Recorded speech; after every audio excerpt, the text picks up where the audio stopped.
Mesdames, Mesdemoiselles, Messieurs, bonsoir et bonjour pour ceux qui nous suivront en rediffusion. Eh bien, c'est devenu l'habitude de nous trouver sur ce plateau pour interroger un invité. Aujourd'hui, c'est l'honorable Lutundula Apala qui est avec nous. Monsieur Lutundula, bonsoir et bonjour. Bonsoir, Kibambi, ça fait longtemps. C'est avec beaucoup de plaisir que je me retrouve en face de vous. Ben oui, merci beaucoup. Il paraît que, là c'est pour vous mettre un peu à l'aise, parce qu'il paraît qu'on nous appelle la cour des grands, il paraît que les Batetés là sont très solidaires entre eux, c'est extraordinaire. Bon, les Batetés là sont des unitaristes de manière globale. Et donc, les Batetés là considèrent que si Dieu a voulu qu'ils soient au centre, il leur avait donné une mission, c'est de rassembler. Et donc, nous devons être solidaires avec tous les Congolais. C'est très clair. La première question, c'est généralement notre ami Oscar Mbalkaïj qui la pose, parce que nous sommes dans ces lieux. C'est lui le directeur de l'information de la télévision nationale. Ensuite, je donnerai la parole à mon ami William Kalengai, qui est patron de Géopolis. Mbalkaïj. Merci, honorable Lutundula. Bienvenue sur ce plateau. J'ai une petite question à vous poser par rapport justement à l'actualité.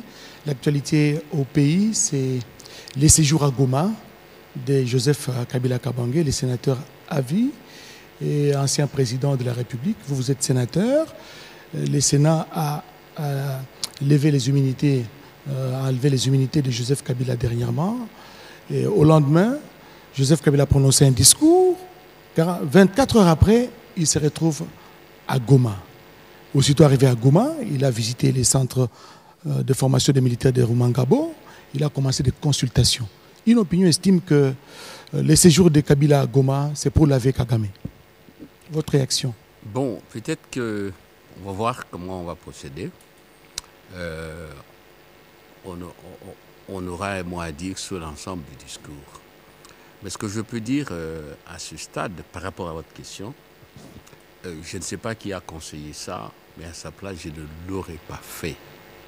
Parce que, d'abord, il ne faut pas oublier que le président d'Israël a un devoir, une obligation de réserve.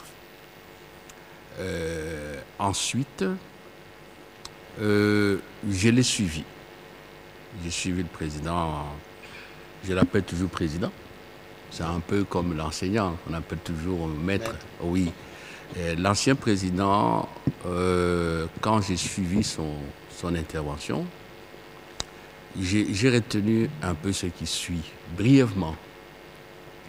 Il a fait une communication, le réquisitoire contre le régime actuel. Et de ce réquisitoire, il conclut que voilà, militaire, il a prêté serment pour servir le pays. J'essaie de traduire, je ne fais pas de mot à mot,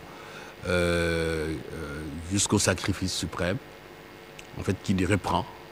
Hein, il reprend du service. Du service en disant, maintenant, il va se battre, pour ne pas dire, il va combattre contre la dictature. Et il termine en lançant un appel aux hommes en uniforme, aux militaires, à la population, pour en fait se soulever contre ce qu'il appelle le régime des dictatures. Ok? Grosso modo, c'est cela. Si vous autorisez, je prends un peu, pour qu'on se comprenne, l'aspect réquisitoire. Ce n'est pas lui seul qui l'a fait. Mais lui, je crois qu'il faut un peu plus de modestie.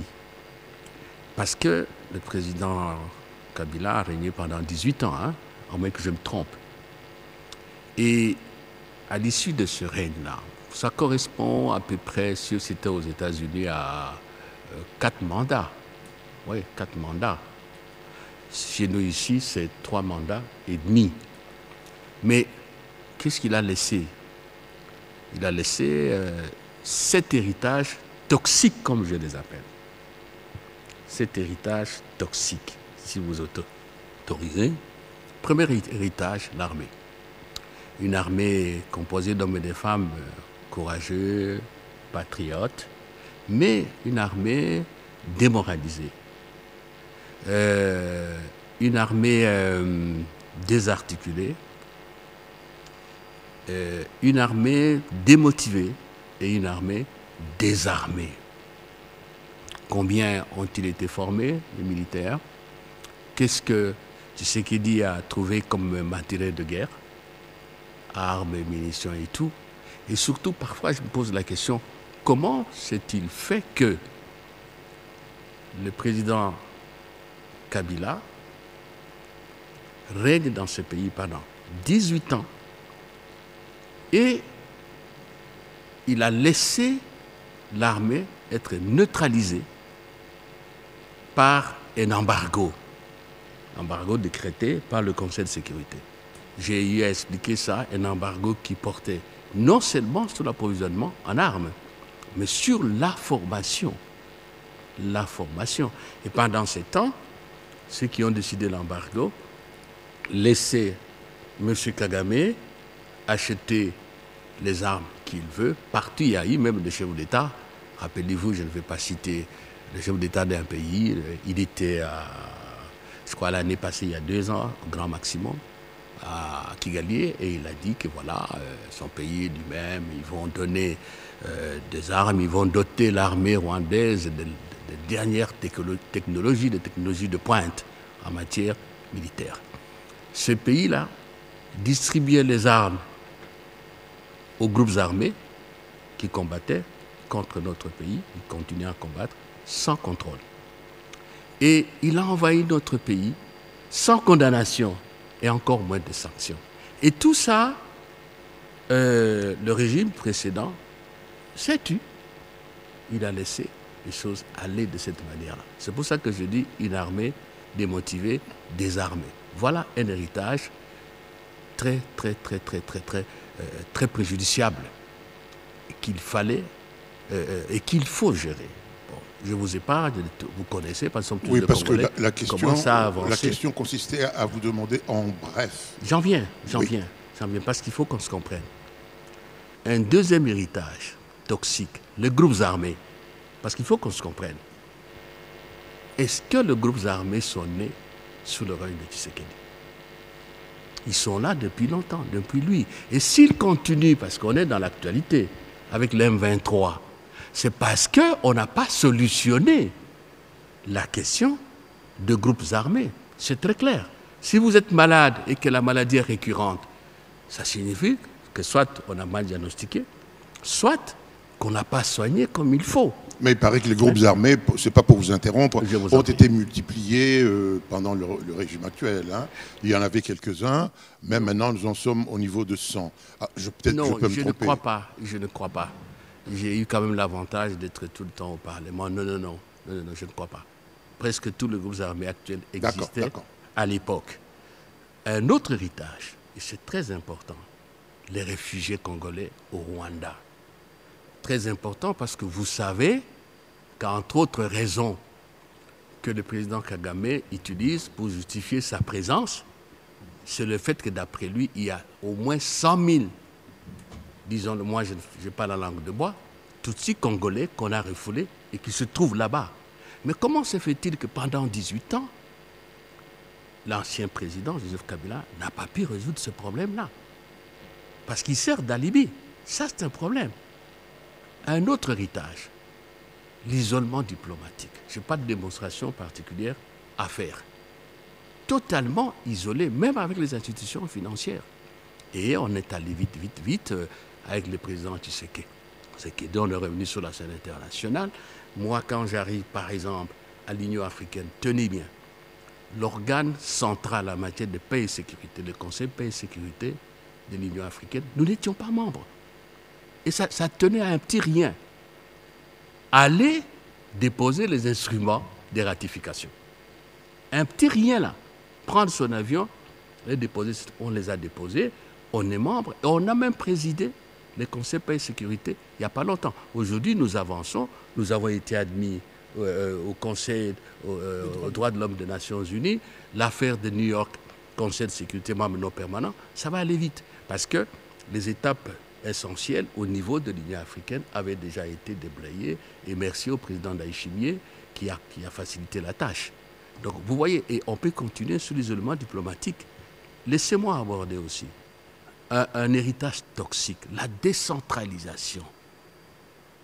La décentralisation a été sabotée, dévoyée par l'éclatement précipité des provinces. Rappelez-vous, à l'époque, moi j'avais interpellé l'ancien vice-premier ministre de l'Intérieur. Nous étions déjà dans G7. J'avais interpellé, carte sur table. Vous passez de 11 provinces à 26 et multipliez les institutions, les personnes. Il dit, mais comment on allait affronter ces problèmes? Conséquence aujourd'hui, vous avez 26 provinces. Les provinces les plus pauvres, le Sankuru, la Lomami, je crois Chuapa, je crois aussi Mongala, il y en a à peu près 6 ou 7. C'est la déstabilisation. On ne travaille pas. Les gouverneurs, on les bouge à tout moment. Les éléments toxiques peuvent peut-être constituer... Vous pouvez y répondre au départ des questions qui vont vous être posées. Je vais aller dans la question, tout droit. Tout droit. Je vais aller dans la question. Oui. Et puis, il y a eu la démocratie. Parce que si vous faites un discours, non, je ne fais pas un exposé académique. Et il y a tous les scandales financiers, on va y revenir. Ce que je voulais vous dire, pour arriver à cette question, c'est qu'en fait, tout ce qui a été fait a concouru à affaiblir l'État congolais. À faire en sorte à ce que notre pays soit à la merci de vautours. Parce qu'un pays sans État, un pays affaibli, et cet État-là est resté à la merci de tous les appétits. Alors maintenant, parce que je vous ai dit qu'il n'y a pas eu de solution aux fondamentaux, Kagame vient avec son armée, il entre dans notre pays. Ça ne se discute pas, parce que les évidences sont là. Le président n'a jamais parlé de ça. Le président Kabila, je veux dire, jusqu'à son dernier discours. Et puis, paf, le président est à Goma, via le Rwanda. Et il vous dit, j'ai eu de contacts, j'ai consulté des chefs d'État, certains chefs d'État en fonction, et anciens chefs d'État. Bon, maintenant, il arrive là-bas. C'est pour quoi faire? En fait, ne faisons pas l'hypocrisie. Notre thèse à nous, c'est de dire, c'est l'agression qui prime. Le problème ne manque pas entre nous. Mais le fait que le président Kagame soit là, avec son armée, tuant nos compatriotes, pillant nos richesses, c'est un cancer qu'il faut extirper du corps de la République le plus rapidement possible. Mais il va là-bas et il commence à rassembler les gens autour de lui. En fait, vous avez trouvé les mots. C'est pour légitimer la rébellion, pour légitimer la présence de l'armée rwandaise au Congo, c'est pour donner un visage congolais à la crise. Et du coup, on est dans la présentation du président Kagame. C'est-à-dire qu'il est entré en tout cas de les déculpabiliser, de les blanchir pour que, par rapport aux initiatives internationales, la vision change. C'est ça. Et enfin, ce qu'il fait, je n'aurais pas souhaité qu'il fasse ça. À sa place, j'aurais pu lui dire, la première chose à faire, c'est de rencontrer le président Tshisekedi. Il a reçu l'ancien président du Nigeria, là, Obasanjo. Moi, je pensais que Joseph Kabila allait lui dire, d'accord, mais je vais rencontrer d'abord le président Tshisekedi pour qu'il se parle. Mais il passe là-bas. Il est maintenant chef de la rébellion. Tout ce qu'il a dit et tout ce qu'il fait, ce qu'il est en train de faire, c'est de montrer à la population du Nord Kivu que non, il n'y a pas de problème. il n'y a pas de problème, comprenez, tout ça, tout ça. Et bon, maintenant, le problème, c'est, Tshisekedi, on ne combat pas pour un pouvoir. Ne nous tombons pas de cible ni de combats, chers compatriotes. Nous n'avons pas livré une guerre pour être indépendants. Je ne sais pas si je mens. Nous avons négocié l'indépendance. Maintenant, là, c'est la guerre pour consolider notre indépendance, pour faire en sorte que la République démocratique du Congo, cet espace de 2 245 000 km², soit un État indépendant, souverain, dont l'intégrité territoriale est respectée par tout le monde. Sans cela, nous aurons vendu notre identité et notre pays. Voilà. Merci. Voilà. Merci, honorable Tundoula.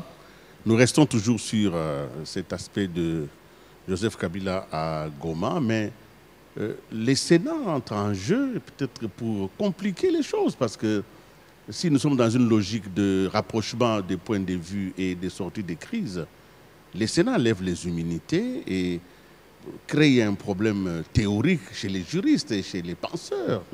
Est-ce que les Sénats avaient le pouvoir de lever les immunités d'un ancien président consacré dans une loi sur les statuts du chef d'État? En réalité, on pense même que c'est M. Lutundoula qui était au cœur de la manœuvre.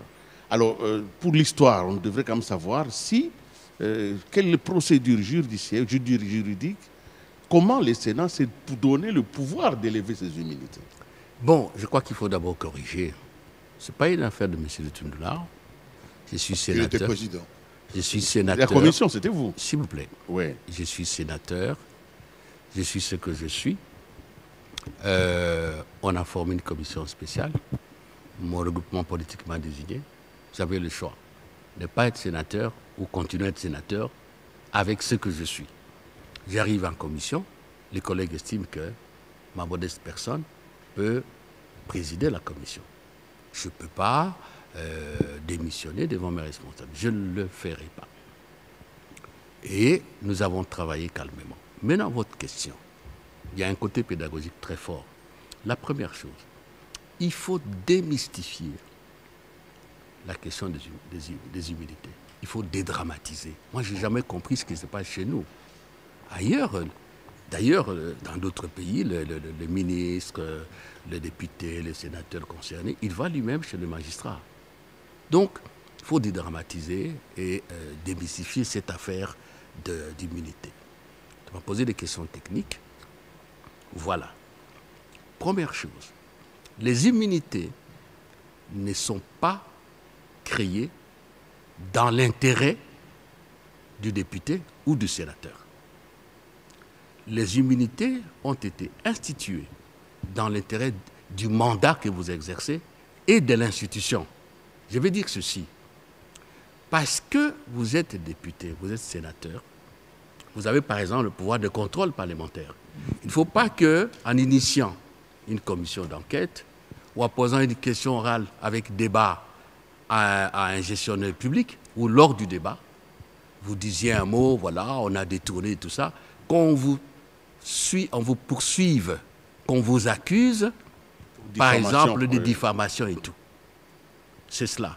Et il ne faut pas non plus que, dans l'exercice de vos fonctions, vous avez posé un acte, dit bon, celui-là, il faut quand même aller le faire dormir quelque part dans un amigo ou en détention préventive pour que lors de débat tel, il ne soit pas là-bas. C'est pourquoi les immunités existent. Et quand vous lisez l'article 107, je parle des immunités parlementaires. 107, c'est très clair comme de l'eau claire dans un verre clair. Je ne vous ai pas dans la lecture, j'ai la Constitution. Vous avez la notion d'irresponsabilité pénale, la notion d'inviolabilité. Dans l'exercice de votre mandat, irresponsabilité, ce que vous faites pénalement, on ne peut pas vous poursuivre. Dans l'exercice de votre fonction, ce que vous faites, on ne peut pas vous ramasser comme un cuit-d'âme dans la rue. Vous comprenez?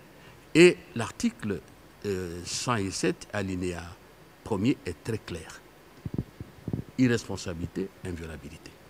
Et l'alinéa qui suit, si il appert qu'un parlementaire est impliqué dans une affaire infractionnelle ou soupçonnée, pour qu'on puisse l'appeler pour l'entendre, pour qu'on les défère devant la juridiction compétente, il faut passer par le Sénat ou l'Assemblée nationale, selon qu'on est sénateur ou député. Ça, c'est la loi de la République. Très bien. La loi des lois, la Constitution.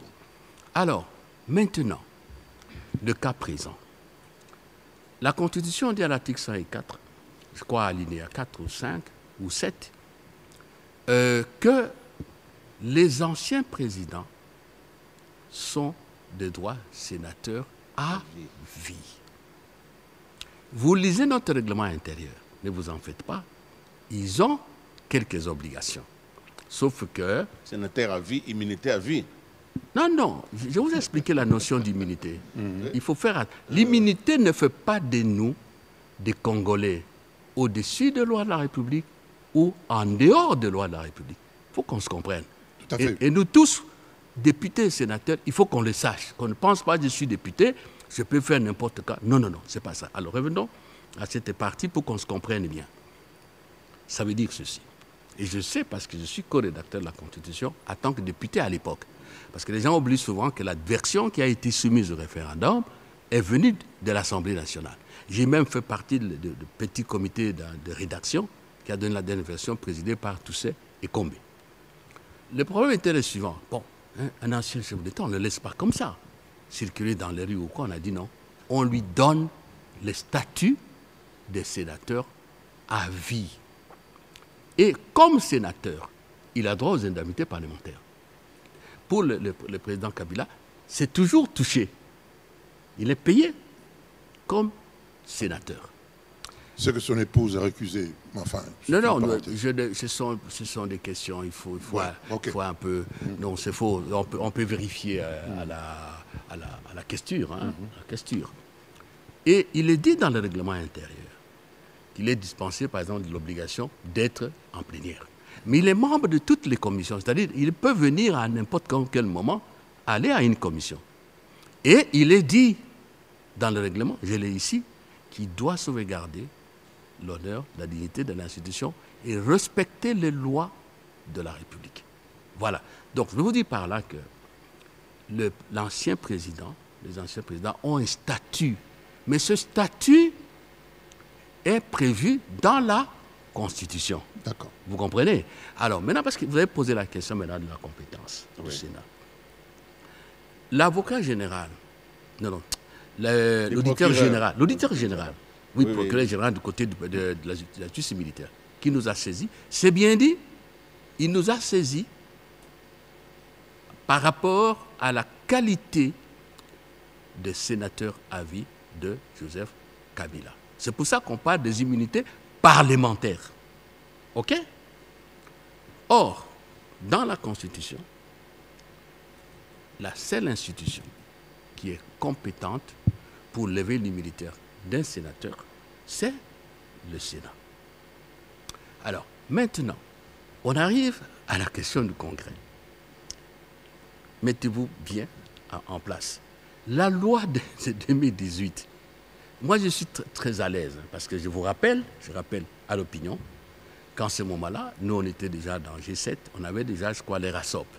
Et nous avons refusé de siéger pour cette loi-là. Permettez-moi, ça vous prend du temps, mais il faut que c'est une question qui demande la pédagogie. Ouais. Bref, qu'est-ce qui s'est passé? Votre confrère Mutinga initie une loi parce qu'à l'époque, on se disait il faut rassurer le président Kabila qu'on ne lui fera pas la chasse aux sorcières, on ne va pas les sanctionner et tout, et tout, et tout. Mutinga propose la loi au Sénat. Mais le camp du président Kabila considérait que voter une telle loi, c'est mettre dans la tête des Congolais que le président Kabila s'en va. Alors qu'eux pensaient qu'il y avait moyen d'obtenir qu'ils ne partent pas. Et puis la loi, allez, dans les tiroirs. OK. 2018, c'est à la veille des élections. Alors, on s'aperçoit que ça ne sera plus possible. Il faut vite rattraper les choses. Merci. Dans ce moment-là, nous, on était à l'Assemblée nationale. C'est à ce moment-là que la loi est sortie, a été exhumée des tiroirs plutôt, des poussières du Sénat. Et Mouting a dit, je ne viens plus défendre ma proposition parce qu'il y a 2-3 ans, vous n'avez pas voulu que je défende ça. C'est pour ça qu'on l'a examiné là-bas à l'Assemblée et nous autres, on a dit non, nous n'acceptons pas ça parce que le sénateur a un statut constitutionnel. Et dans la Constitution, je mets quiconque au défi de me donner un article qui parle d'anciens chefs d'État en dehors de l'article 104. Un article, il est prévu que la loi donne aux chefs d'État un statut. Ça n'existe pas. Et on a fait cette loi. Bon, laissons d'autres commentaires, allons à l'essentiel. On dit maintenant, c'est le Congrès. OK? Première chose, l'article 119 de la Constitution détermine limitativement, les juristes m'entendent, le cas dans lequel le Congrès siège. Lisez la Constitution, vous avez la révision de la Constitution, l'autorisation d'état de siège et état d'urgence, déclaration de guerre, quoi encore là, oh là là, on peut retrouver dans la Constitution. Il y a 4 cas qui sont prévus. Et oui, l'avis ou l'homologation ou la désignation des magistrats, parce qu'il y a des magistrats de la Cour constitutionnelle qui sont nommés par les deux chambres. Là, il faut aller au Congrès et il y a un 4e cas, je vais me rappeler. Je dis bien, ce n'est pas une énumération indicative. En droit, énumération indicative, on dira notamment, ou bien entre autres, ou bien on dit sans préjudice d'autres attributions qui lui seront dévolues, et ainsi de suite. Lisez la Constitution. Donc, quand il y a une énumération limitative, on n'ajoute pas. Et une loi ordinaire, encore que j'insiste, la Constitution n'a pas prévu un statut particulier, ne peut pas ajouter à l'article 119 une compétence au Congrès. Si les collègues qui ont à l'époque, qui ont à adopter la loi, ils en ont fait une loi constitutionnelle, ça serait un autre problème. D'accord. Vous voyez? Et enfin, non seulement dans la Constitution, on n'a pas organisé ça, tenez-vous bien, quand ils adoptent la loi, il n'y a pas de crime parfait, ils oublient d'adapter ou de modifier le règlement intérieur du Congrès. Si vous lisez le règlement intérieur même d'aujourd'hui, je crois article 3, les cas sont cités. Alors, la loi, elle est laquelle? C'est simple comme bonjour, théorie de l'acte contraire, parallélisme des formes, tout ce que vous voulez. Nous avons agi en fonction de la compétence qui nous est donnée par l'article 107 de la Constitution et conformément à l'article 224 de notre règlement intérieur. C'est clair comme de l'eau que dans un verre clair. Et, permettez, pour terminer, ne pensons pas que nous avons condamné Joseph Kabila. Ne nous mettons pas en tête que nous avons dit qu'il est coupable. Non. Notre démarche se retrouve à l'article, je crois, 150, 149, 150, 151 de la Constitution, la séparation de pouvoir. D'accord. Nous ne pouvons pas intervenir. Maintenant, c'est juste une précision. Vous allez la donner. Mais il y a une contradiction avec ce que vous veniez de dire. Oui. Si vous étiez Kabila, après avoir rencontré M. Obasanjo, Oui. vous alliez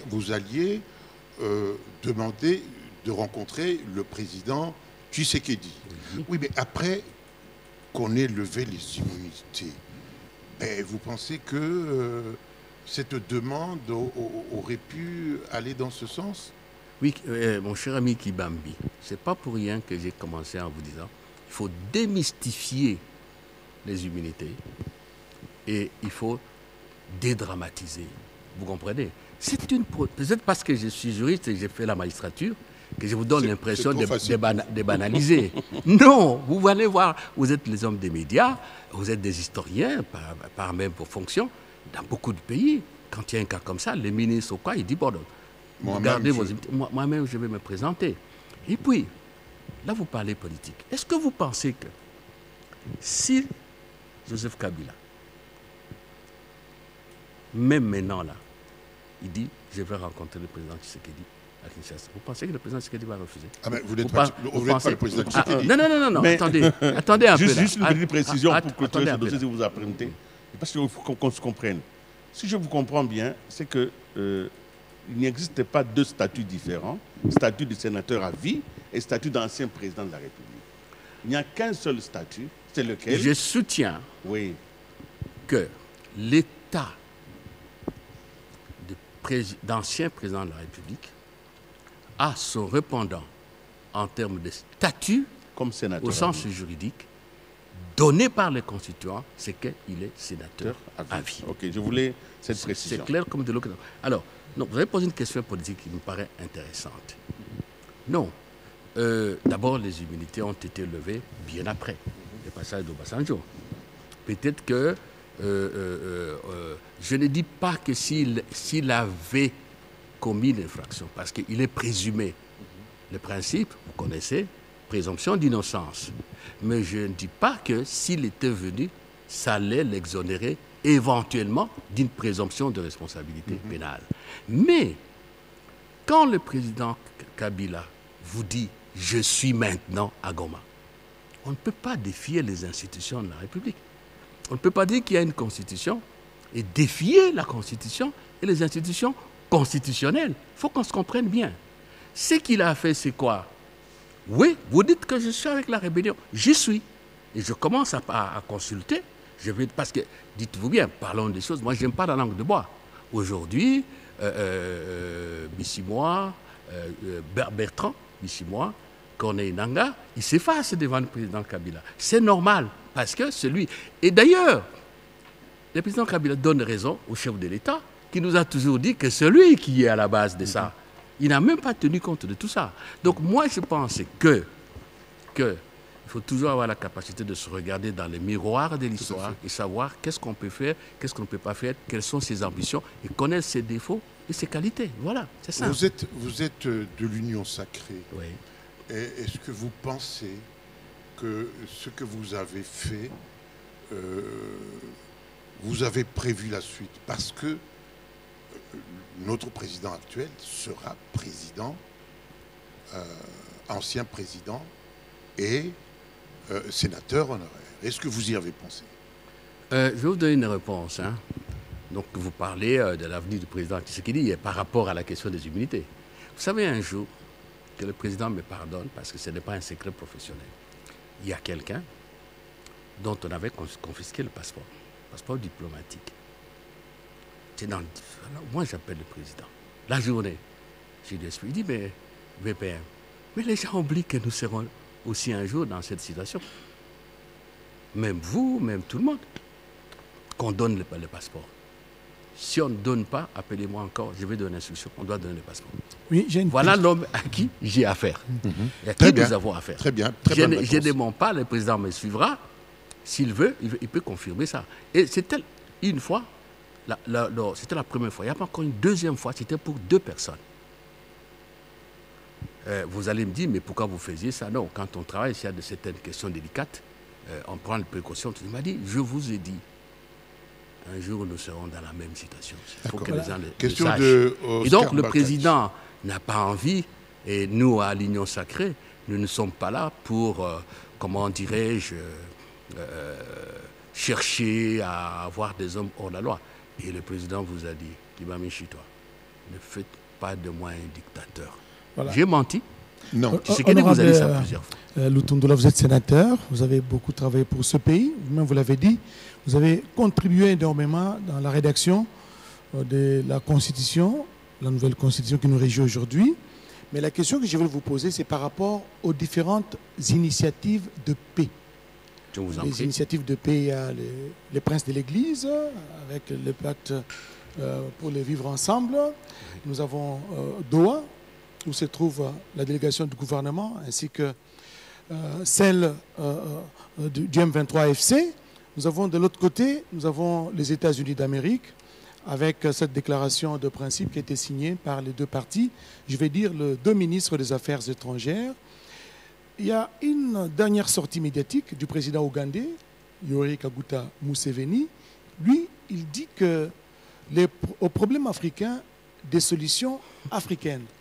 Mais dans l'entretemps, les États-Unis, avec tout son poids, les États-Unis qui pèsent d'ailleurs, qui ont su ramener autour d'une même table 2 ministres, le ministre des Affaires étrangères de la RDC et du Rwanda.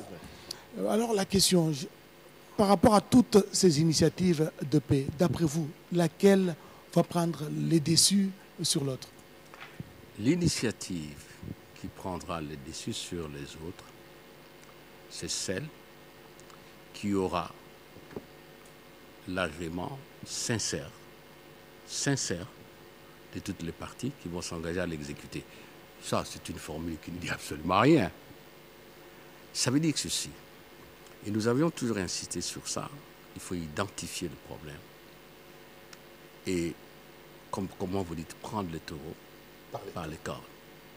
Vous n'allez pas guérir une maladie avec des aspirines, de Noval. Je ne suis pas médecin, mais je sais comment dire presque ça une fois. C'est pour ça qu'il y a des laboratoires. Mais ici, nous sommes dans une situation où la raison n'a pas forcément raison. Et c'est ça la politique. C'est le côté détestable de la politique. Il y a cette idée de rapport de force. Nous sommes dans un conflit où l'interne se mélange à l'externe, ou à tout le moins, l'externe veut prendre pied sous l'interne. Nous sommes dans un conflit armé où un pays, le Rwanda, agresse le nôtre.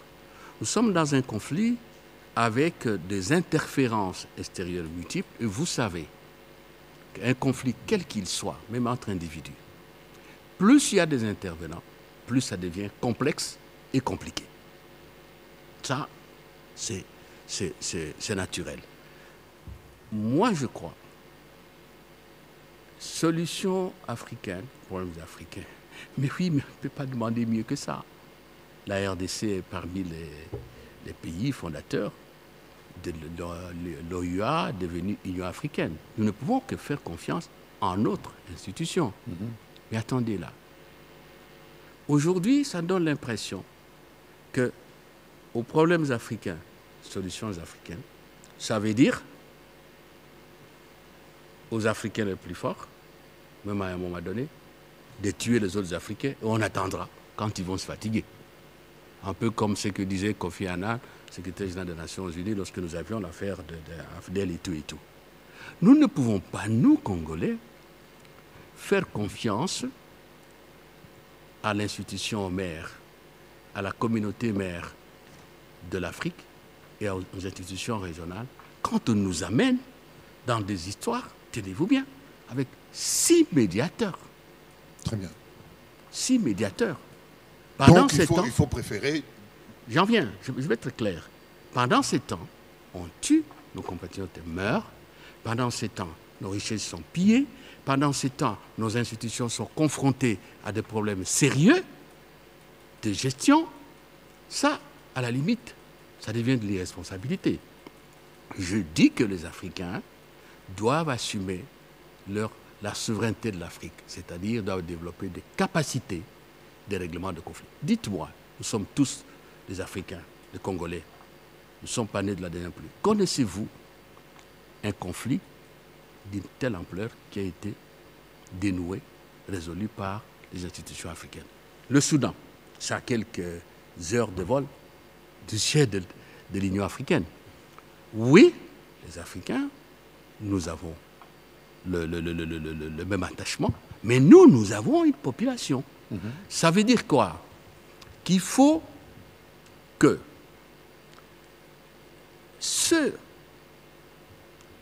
qui croient que nous devons trouver la solution, c'est-à-dire mettre fin à l'agression, nous-mêmes, parce que ça viole toutes les lois internationales. Que vous preniez Charte des Nations Unies, Acte constitutif de l'Union africaine, tout ce qu'on a comme loi, droit international, ça viole ça. Alors, nos atouts. Un jour, j'étais à New York, votre confrère Thierry Kamboudi avec le Sokolo, ils m'ont dit, Monsieur le ministre des Affaires étrangères, dans la situation actuelle, comment allez-vous dénuer les chevaux ici? Je leur ai dit, nos atouts.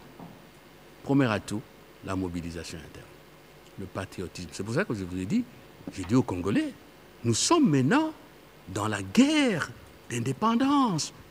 Ce n'est pas un problème de sauver Tshisekedi ou quoi. La question est simple. Acceptons-nous la domination, l'esclavage, non, je vais trop fort, la domination de l'extérieur, acceptons-nous qu'on nous impose des dirigeants. Voilà. Ou bien nous disons, non, non, non, on va se battre comme tout le peuple du monde. Vous voyez ça? Donc, à l'heure actuelle, nous... On privilégie quoi? Oui. Donc, nous avons la population. Le deuxième atout, nos ressources naturelles, pourvu qu'on sache bien les négocier. Nous en sommes là. Ça fait des ans que je leur disais ça. Donc, aujourd'hui, si les États-Unis, n'importe quel pays, dit négocions, vous avez des ressources naturelles dont j'ai besoin, vous avez besoin d'armes, formation de l'armée, des infrastructures de ceci, pourquoi refusions-nous alors que nous sommes avec les États-Unis dans le corridor sud? Ce n'est pas ça. Nous sommes là. Pourquoi refusions-nous alors que nous travaillons avec les Chinois? Et je peux continuer. On ne peut pas nous en vouloir. L'important, c'est notre capacité de négocier dans l'intérêt du pays, parce que déjà par rapport aux États-Unis, il y a le cas de l'Ukraine. L'Ukraine a signé cet accord économique, mais bon, ça s'est fait attendre. On nous dit qu'il faut travailler dans une sorte de trinôme où le sommet serait les USA, la base, le Rwanda et la RDC. OK, nous n'allons pas déplacer les frontières.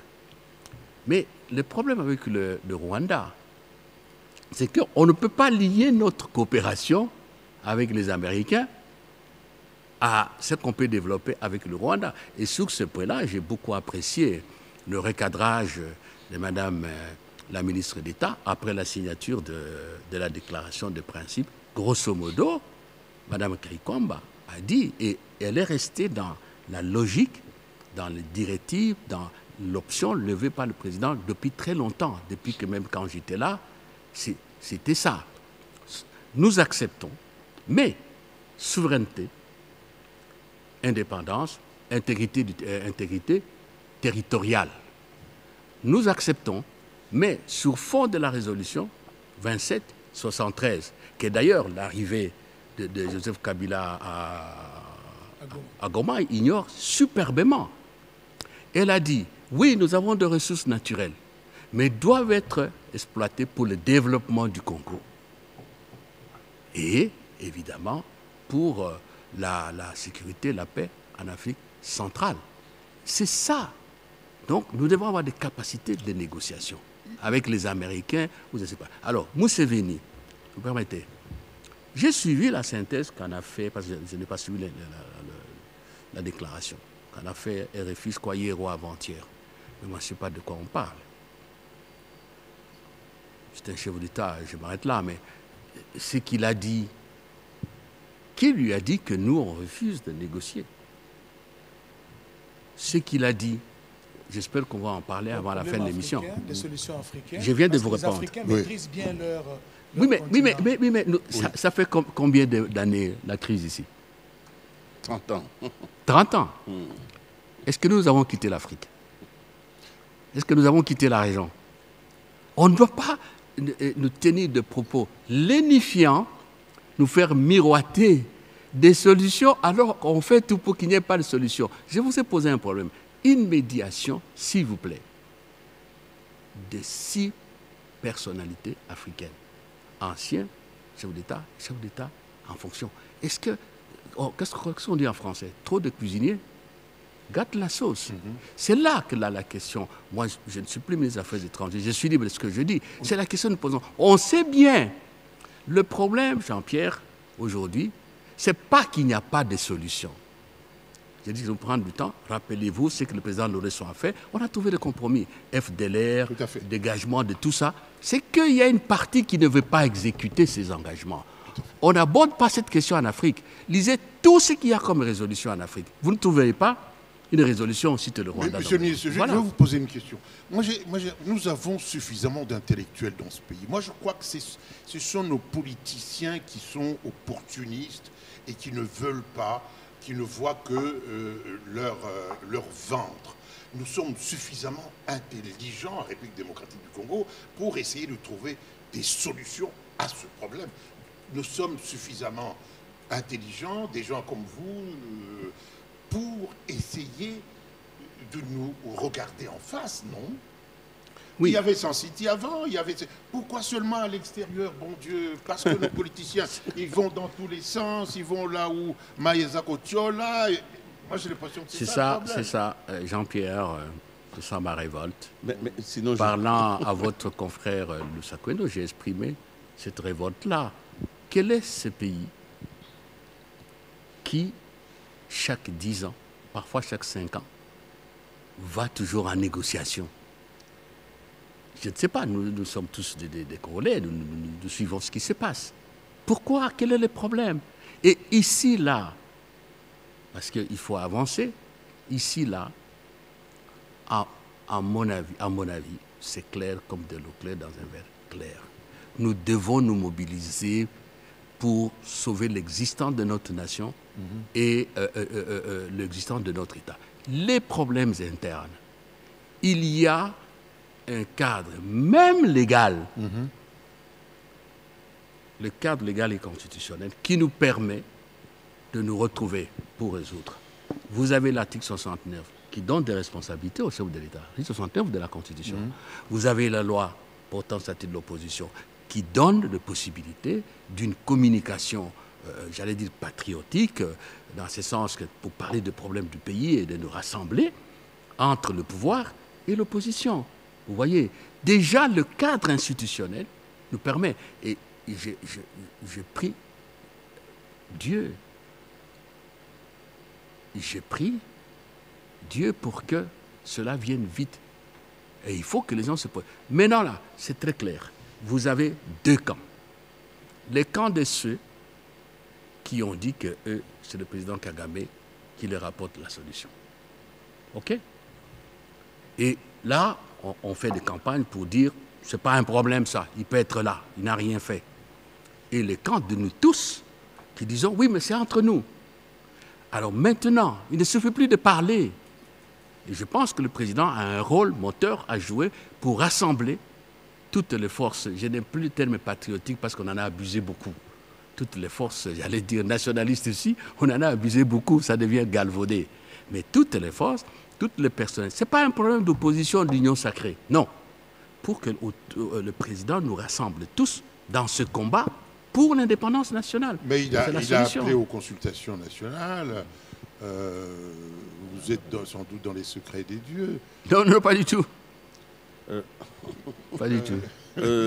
Évidemment, parce qu'il faut sortir de la crise. Il faut sortir de la crise mais apprendre aussi du passé, un peu.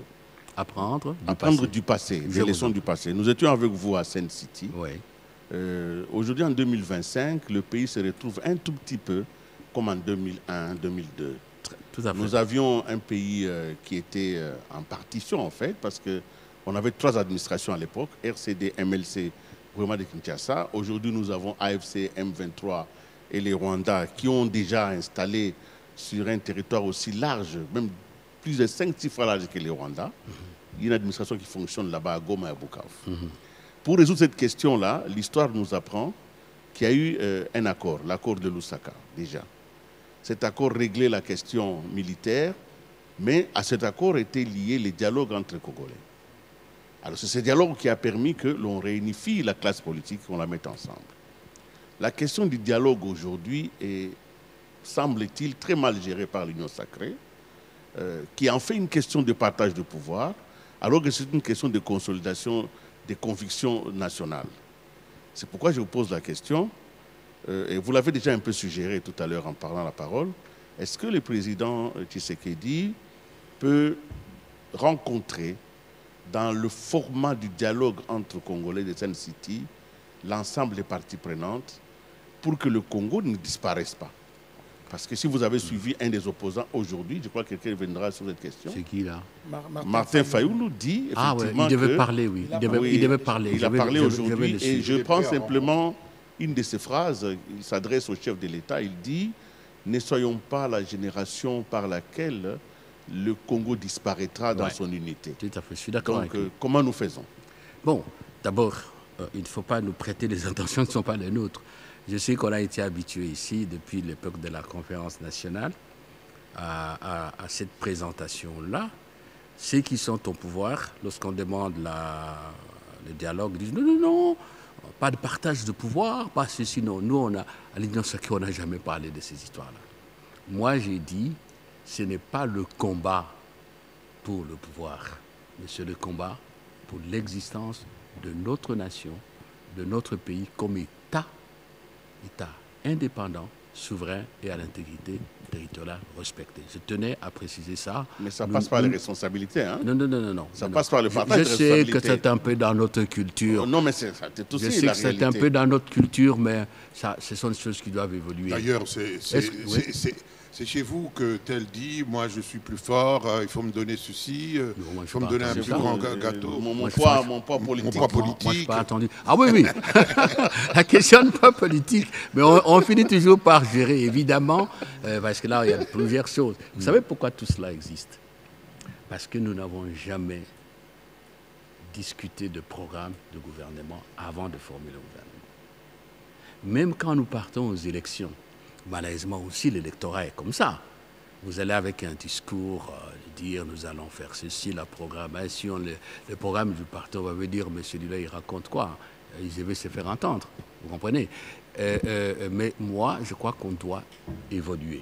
On doit évoluer au lieu de se limiter à de protection des intérêts. Je sais qu'en Afrique, on considère que l'exercice du pouvoir, c'est le stade suprême de la jouissance et de la vie.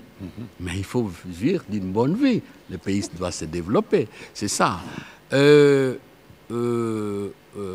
m'avez dit ce que Martin a dit, qu'il est prêt à rencontrer le président. Coup de chapeau, c'est très bien.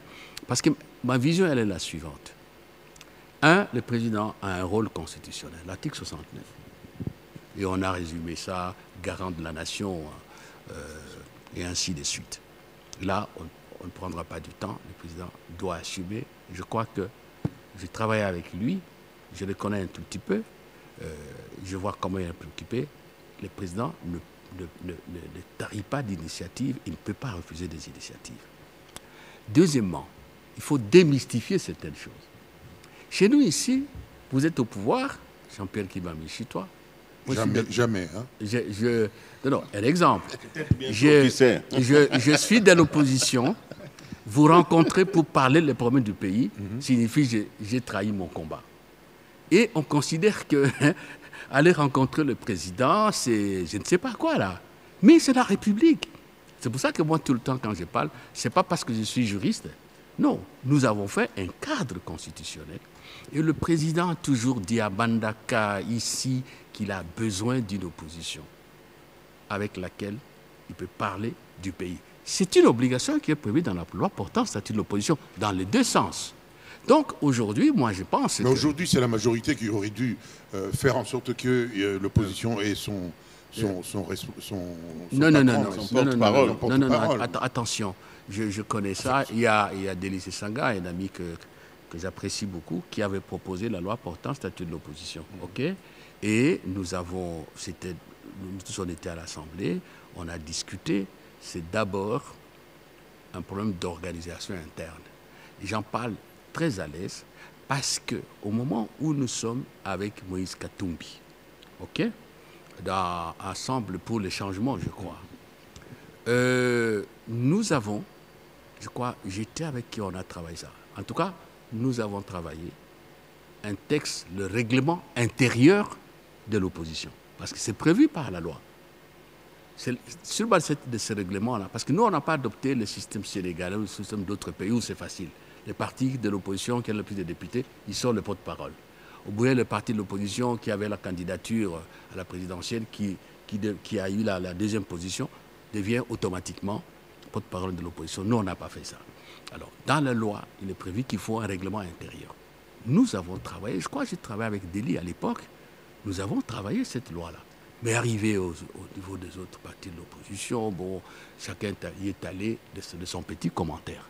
Vous comprenez? Donc il faut que quand même les choses soient précisées. D'accord. Ce n'est pas au président de les désigner. Mais cela n'empêche pas... Non, je n'ai pas dit au président. Non. Je comprends.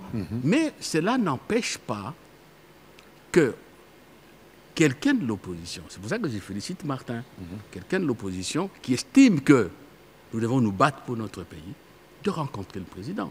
Ceux qui nous ont précédés en démocratie. Regardez le président Macron, gilet jaune, question du gouvernement. Je prends ça parce que c'est des pays dont nous connaissons un peu plus facilement le fonctionnement des institutions parce qu'on parle la même langue. Mitterrand, pour le Koweït, on reçoit les gens de l'opposition. C'est pas que vous devez être ensemble. Non. Individuellement. Voilà. Une question d'Oscar Mbakaï. Oui, puisque vous parlez justement de Martin Fayoulou, le président de l'ECD, il est dans l'opposition dite républicaine. Il a fait son adresse à la nation aujourd'hui. Dans son adresse que j'ai suivie religieusement parce que c'était trop court, mais très poignant. Religieusement. Voilà. Vraiment. Martin Fayoulou a dit ceci. Il s'est d'abord adressé à Corneille Nangaa, ensuite à Joseph Kabila. Il a dit rien ne peut justifier sa présence là-bas à Goma, même si c'est pour des raisons stratégiques, pour reprendre les termes de Martin Fayoulou, ça ne peut pas s'expliquer. Il a dit que le pays est tout près, de 1960 à aujourd'hui, le pays s'approche de plus en plus à la balkanisation. Alors, il demande au président Tshisekedi, il a le devoir de ne pas laisser notre génération, oui. Voilà les termes de Je suis Fayoulou, concerné par la génération. C'est désintégrer. Ouais. Il parle de la balkanisation. Donc le chef de l'État a un devoir. Ouais. Moi, je voudrais savoir si, parce que vous faites partie de l'Union sacrée pour la nation, je voudrais savoir si, au niveau de l'Union sacrée, vous êtes prêt, au nom de la paix, à faire des concessions. Parce que je sais qu'Avila s'estime qu'il est mis hors de la course. Attendez un peu là. À faire des concessions, parce qu'il y a des négociations. Attendez un peu là. Pour parler à Doha. Attendez un peu là. Je ne suis pas porte-parole de l'Union sacrée. J'exprimerai un point de vue très personnel. Mais il y a une question pertinente posée par Kalengai. Le format. Non, moi je le dis. Rentrer encore conférence nationale souveraine, Sun City, non. Là, ça ne va pas quand même. Ça ne va pas. Non, moi je pense que si j'ai une proposition à faire, le chef de l'État peut recevoir les leaders. J'insiste sur les leaders de l'opposition. Vous savez pourquoi?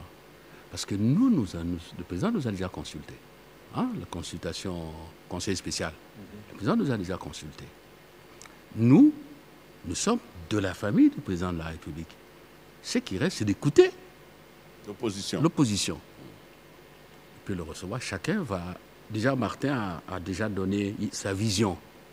Et le président, il synthétise, il voit maintenant comment nous pouvons nous retrouver pour un dernier échange et valider les propositions des uns et des autres. C'est clair. Mais vous retrouvez avec des discours de politique générale pour faire des réquisitoires, des plaidoiries. Moi, je dis, bon, à la limite, ça devient théâtral. Vous comprenez? La société civile aussi. Oui. Je ne suis pas de l'opposition, mais la société civile fait partie des acteurs de la vie politique. Qu'on le veuille ou pas, peut-être pas dans toutes les sociétés, mais chez nous, ici, nous sommes dans une phase de combat pour le pays, pour la nation. La société civile a un mot à dire. Moi, je viens de la société civile comme Martin. Voilà. Mais vous êtes... On a bientôt terminé. Oui, bien sûr. Vous vous êtes tellement rendu compte que la crise dans laquelle nous sommes plongés a des ramifications internationales. Je vous en prie. Et que le pays est aujourd'hui confronté à une géopolitique mondiale assez forte. Et lui, il a parlé tout à l'heure de balkanisation. Est-ce que avons-nous réussi à entrer dans les salons des décideurs internationaux? Ceux qui avaient déjà, parce qu'on parle de balkanisation, ici, je voudrais faire un clin d'œil à notre ami Moulumba Freddy, qui en parle beaucoup. Mais si ça a été décidé à l'extérieur, par rapport aux intérêts, notre diplomatie, notre propre président, avec l'ensemble du gouvernement, sommes-nous parvenus à désamorcer à l'international cette volonté de balkaniser ce pays? Sommes-nous parvenus à convaincre, à vaincre si possible et peut-être à ramener vers de bons sentiments? Parce que nous pouvons nous entendre très bien. On peut faire un dialogue, tout le monde est d'accord. Mais si le pays doit être balkanisé par la volonté internationale, eh bien, il le sera si on n'a pas fait quelque chose. Voilà, je vous pose la question à vous. Vous êtes un peu dans les secrets de Dieu, par ailleurs. Vous me mettez dans le secret de Dieu, c'est trop. Par ailleurs, non, vous étiez des affaires étrangères, vous étiez partout. C'est trop. Vous avez fait 200 voyages. J'ai une petite expérience. Oui. Non, la question de l'union sacrée, non, non, nous avons un leader. Le président n'a jamais dit qu'il impose ce qu'il veut. Je vous ai rappelé ce qu'il a dit. Ne faites pas de moi un dictateur. Je crois qu'aujourd'hui, nous avons le leadership du pays, institutionnel. C'est nous qui sommes au pouvoir. Le premier devoir de rassemblement, c'est nous qui devons l'accomplir. C'est très clair. Donc nous n'avons pas envie de fuir nos responsabilités. Et tout dépend de quoi on parle. C'est clair. Bon, ce que vous dites là, je vais vous répondre en deux temps. Premièrement, je dis oui. Le président a réussi des performances diplomatiques très remarquables. Je vous ai parlé du gouffre diplomatique dans l'héritage. L'héritage. Bon, aujourd'hui, Conseil des Nations Unies aux droits de l'homme, on me dira que du temps du président Kabila, on était là. C'est vrai, c'est pas faux. Mais bientôt, là, nous serons membres permanents du Conseil de sécurité. Et la preuve, lisez les résolutions du Conseil de sécurité des Nations Unies. Suivez les positions de nos partenaires extérieurs. Tout le monde est d'accord que le Rwanda est là avec son armée. Tout le monde est d'accord que le Rwanda doit dégager. Donc, c'est un résultat qu'on ne peut pas discuter. Mais ne nous faisons pas d'illusions. Les relations internationales sont faites des intérêts. Et l'histoire de l'humanité nous apprend que les relations entre les peuples, j'ajouterai même entre les États, ont toujours été, depuis l'Antiquité, des relations de domination et de puissance. Absolument. Absolument, Jean-Pierre. Donc, le travail, notre travail à nous, il faut le faire. Il faut nous rendre puissants. Dernièrement, j'ai suivi le président Poutine. Je ne sais pas si vous avez suivi. Il y a eu 2 sorties médiatiques. Mais que c'était beau. Disons, la Russie d'aujourd'hui, ce n'est pas la Russie d'hier, ce n'est pas ce que vous pensez. Et nous devons arriver. Voyez, je ne vais pas citer les pays autour de nous. Donc, nos priorités, l'armée, vous ne pouvez pas avoir un champ de maïs prospère comme le nôtre et ne fût-ce que maître de ce que je voyais au village. Les épouvantails. Les épouvantails. Hein? C'est pas. Je me rappelle toujours de Papa Boboliko, quand nous étions au bureau du Haut Conseil parlementaire de transition, il disait toujours le Congo, mais c'est un marché libre-service. Il disait même à Lingala, à côté de accueilli. Il n'y a même pas de garde. Et il faut qu'on travaille à ça. Et c'est à notre portée, comme disait Kibami Chitwa. Les grands rôles nous revient à nous qui avons eu la chance de faire des fils que l'école primaire. Le peuple congolais est à la recherche du modèle de travail, modèle de bonne gestion, modèle d'état de droit, des gens qui respectent le droit, modèle des gens qui ont de la morale, qui ne font pas la politique en nous disant votre politique, la politique c'est pas la morale. Non, politique sans morale, c'est la destruction de la société. Je crois que, mesdames, mesdemoiselles, messieurs, voilà, c'est la bonne caméra. Mesdames, mesdemoiselles, messieurs, cette émission est terminée. J'espère que ce ne sera pas la dernière et qu'on donnera la parole à ceux qui la voudront. Enfin, ça ne dépend pas de moi, mais nous, on voudrait bien que les autres puissent aussi demander et que l'autorisation leur soit accordée de s'exprimer. Cette émission est terminée. Merci, Monsieur Lutundula. Et merci, chers collègues. Je remercie particulièrement, c'est tout simplement, comment on dit ça encore, vous-même, Oscar, parce que vous êtes de la maison et que vous êtes directeur de l'information. Je remercie aussi le ministre de la Communication, parce que c'est lui qui a accepté que nous puissions vous parler ce soir. Bonsoir, bonjour et à la prochaine.